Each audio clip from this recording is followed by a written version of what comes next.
안녕하세요. 이화자 작가입니다. 오늘은 화내지 않고 상처 주지 않고 진심을 전하는 엄마의 말하기 연습 한 번 더 가지고 왔는데요.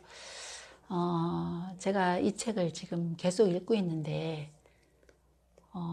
정말 단 한 군데도 놓치지 않고 다 읽고 싶고 마음에 새기고 싶은 정말 너무 좋은 책인 것 같아요. 엄마에게 위로를 주기도 하고 또 자존감 회복을 위해서도 이 책이 너무 좋고, 그리고 이제 아이와 공감 대화의 기술을 익히는데도 정말 좋은 책인 것 같아요. 우리가 이렇게 좋은 책을 만나기가 참 그렇게 쉬운 것은 아닌 것 같아요. 그래서 이 책은 정말 읽고 또 읽고 좀 계속 읽고 싶어요. 그래서 오늘 하고 또 다음에 또 이 책에 대해서 나눌 수도 있겠습니다. 오늘은 43쪽에 이런 그 제목의 글이 있네요. 부모님으로부터 받은 상처로 아파한 적이 있나요? 부모로부터 받은 상처에서 자유로워지기. 우리가 살아가면서 부모님에게 상처받지 않고 자랐다면 그보다 더 큰 그 축복은 없지 않을까 그런 생각이 듭니다. 저도 부모님께 상처를 참 많이 받고 자랐거든요. 부모님이 많이 싸우셔서 늘 마음이 이렇게 아프고 불안했고 슬펐고 그렇게 자랐어요. 그래서 이렇게 아이들 이렇게 보면, 이렇게 마음이 아픈 아이를 보면 굉장히 마음이 짠하고 어린 시절의 나를 보는 것 같아서 이렇게 굉장히 그 슬픔이 밀려올 때가 참 많거든요. 제가 아이들 지금 가르치면서 이제 상담을 하루에 한 명씩 하고 있거든요. 제가 그림 분석을 배워서 이제 그림도 그리고 문장 검사 같은 거를 이렇게 보고 아이하고 상담을 하는데, 그 중에 부모님이 싸우시는 것을 보고 부모님이 이혼할까봐 마음이 굉장히 슬프다, 죽고 싶은 생각이 든 적이 있다, 이렇게 생각한 아이들이 초등학교 2학년에도 그런 아이들이 몇 명 있더라고요. 그래서 그런 것을 보면서 정말 이 부모가 행복하게 사는 모습이 얼마나 중요한가. 물론 부모가 의견 차이고 싸울 수도 있지만 아이 앞에서, 아이가 보는 데서 정말 싸우거나 이런 부분들은 정말 조심해야 되겠다, 이런 생각을 참 많이 합니다. 네. 많은 사람들이, 저도 마찬가지지만 부모님한테 그 받은 상처를 이렇게 드러내지 않고 이렇게 속으로 꽁꽁 숨긴 채 그렇게 힘들게 살아오잖아요. 그런데 여기 이 박재현 작가는 그렇게 말합니다. 44쪽에 숨긴다고 해서 극복할 수 있는 것은 없다, 그렇게 말을 해요. 네. 무조건 숨긴다고 해서 그게 우리한테 도움이 되는 건 아니다. 예, 어쩌면 내가 이렇게 그런 상처를 받았다고 고백할 때, 드러낼 때 이제 치유가 일어날 수가 있습니다. 네. 이제 고백이 갖고 오는 회복의 힘이 있다는 거죠. 45쪽에 이렇게 말하고 있어요. 부모로 받은 아픔을 고백할 때 그 과정 끝에서 부모의 당시 상황과 마음을 이해할 수 있다는 것을 알고 있습니다. 네. 이 고백을 부모님께 직접 이렇게 할 수도 있겠지만, 저 같은 경우는 아버지에 대한 상처가 있었는데, 이제 제가 그 부모님을 이제 마음에 이해하게 된 그런 계기가 있었어요. 어느 순간인가는 정확하게 기억은 나지 않는데, 부모님도 참 불쌍하게 잘하셨구나, 내가 부모님을 이해해야 되겠다, 그럴 수밖에 없는 그런 시대적 상황이 있었구나, 이런 부분들을 제가 생각하게 됐던 것 같아요. 그런데 이제 한 번씩 가끔 아버지가 우리 어렸을 때 엄마랑 많이 싸워서 저희들 너무 힘들어서 이렇게 말하고 싶을 때가 있었어요. 아버지한테. 근데 지금 이제 아버지 기가 너무 어두우시니까 그게 말하고 싶어도 지금 말할 상황은 아니거든요. 근데 제가 다른 사람에게 또 이런 그 친구들이나 이런 강연이나 이런 데서 저의 이런 이 아팠던 그 마음을 고백할 때가 있어요. 근데 지금도 제가 이렇게 말을 하고 있는데 사실은 제가 이 말을 하면서 그렇게 크게 불편하지는 않아요. 내 마음에서 이게 치유가 일어났다고 그렇게 이제 생각이 듭니다. 46쪽에 우리가 지난날의 고통을 갖고 사는 것도 고통인데 46쪽에 박재현 작가는 이렇게 말합니다. 진짜 고통은 고통스러운 기억을 고스란히 간직한 채 부모가 된다는 사실이다. 네, 진짜 고통은 고통스러운 기억을 고스란히 간직한 채 부모가 된다는 사실이다. 말하자면 어린 시절 상처를 덮어둔 채 괜찮은 것처럼 이렇게 살아가는 거예요.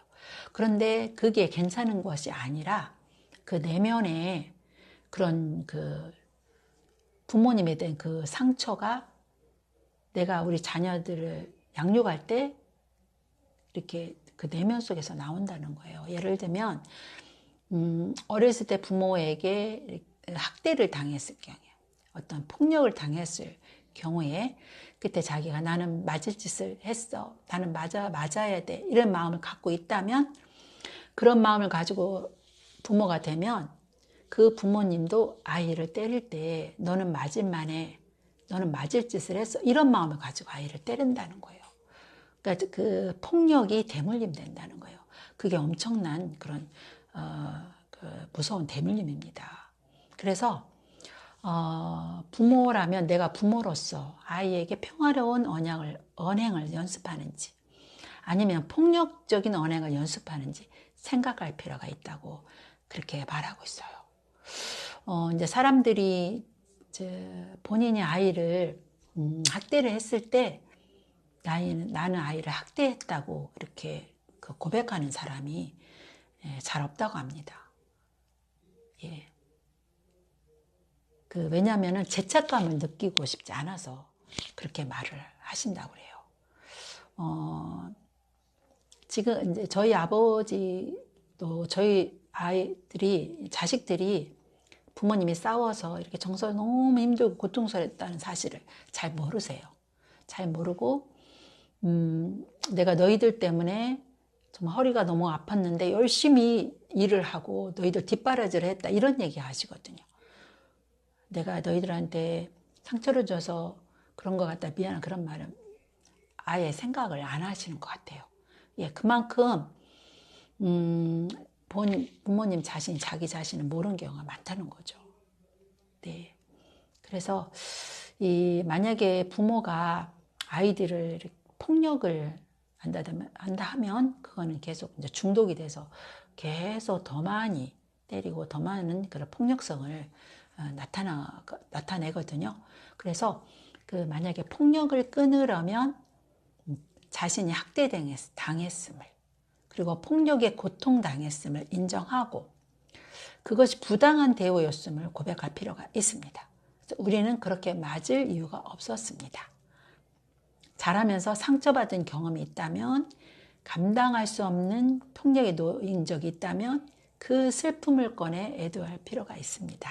그렇게 여기 47쪽에 적혀 있네요. 그러니까 말하자면 학대를 당한 사람, 학대를 당한 아이는 자기는 정말 사랑받고 싶지만 자신은 사랑받을 자격이 없다고 믿기가 쉽다는 거예요.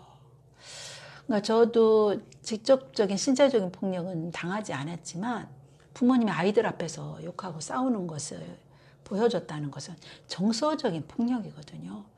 그래서 정서적인 폭력을 당한 저는 그런 생각 참 많이 했거든요. 나는 사랑받을 자격이 없어. 그렇게 저는 생각했어요. 그래서 굉장히 열등의식이 많았어요.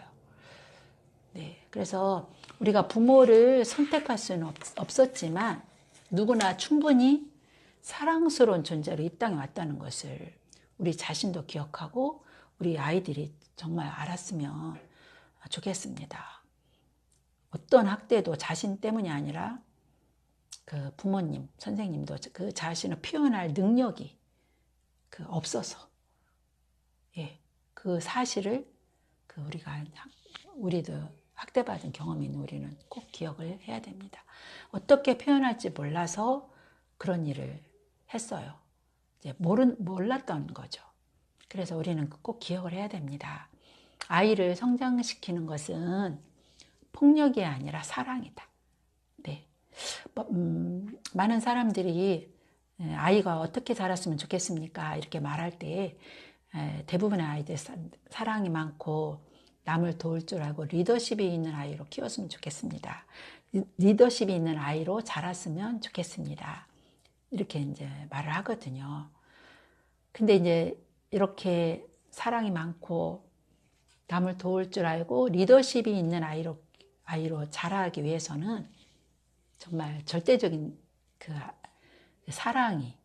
절대적인 사랑이 자양분으로 있어야지 아이가 그런 아이로 자랄 수 있다는 거예요. 예. 아이들은 부모님이 사랑을 주든 폭력을 주든 그것을 받고 자랄 수밖에 없는 그런 연약한 존재잖아요. 그래서 우리는 꼭 기억을 했으면 좋겠습니다. 정말 우리 그 아이는 정말로 사랑받고 인정받을 수밖에 없는 그런 귀중한 존재다. 사랑스러운 존재다. 이런 것을 꼭 알았으면 좋겠습니다. 네. 이제 아이는 이제 부모와의 관계에서 많은 것을 배워요. 세상과 관계를 맺는 방식이나 친구들의 관계를 맺는 방식도 이 부모의 관계에서 배우거든요. 그래서 아이가 부모님의 관계에서 정말 나는 정말 사랑받는구나. 나는 사랑받을 수밖에 없는 그런 소중한 존재구나. 이런 것을 느낀 채로 우리 아이들이 자랐으면 좋겠습니다. 그래서 여기 50쪽에 이 지은이가 결론적으로 쓴 부분을 제가 한번 읽겠습니다. 이 책을 읽는 엄마들도 어릴 적 아팠던 기억을 회복하고 치유할 수 있기를 바랍니다. 자신에게 과거의 고통을 회복할 능력이 있다는 걸 믿는 것이 중요합니다. 그러다 보면 자신의 상처를 그저 하나의 스토리로 남길 수 있을 것입니다. 너무 늦게 사랑을 알았다고 해도 지금부터 시작하면 됩니다. 세상의 모든 엄마, 아픈 어린 시절의 기억을 간직한 채 자랐을 엄마들을 위로하고 응원합니다. 살아나기 위해 애쓰셨습니다. 네. 여기 마지막 말이 굉장히 위로가 되고 힘을 주는 것 같아요. 살아내기 위해 애쓰셨습니다. 네. 엄마들을 응원합니다. 여기까지 하도록 할게요.